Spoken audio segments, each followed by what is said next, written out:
Napaka-unfair talaga ng buhay. Biruin nyo, nung tambay ako, wala akong utang. Tapos nung nagkatrabaho ako, patong-patong na yung utang.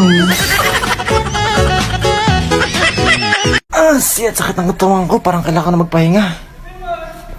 Pero piling ko mas kailangan kita.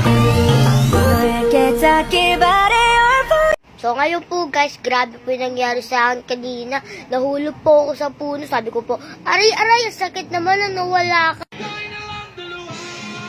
Itatry natin kung makukuryente ako. I love you. Hoy! Kung ang adobo may toyo, mas lalo ako. Sabi ko, Ano yun? Neno, Di pa matigas. ako na lang magkakain niya.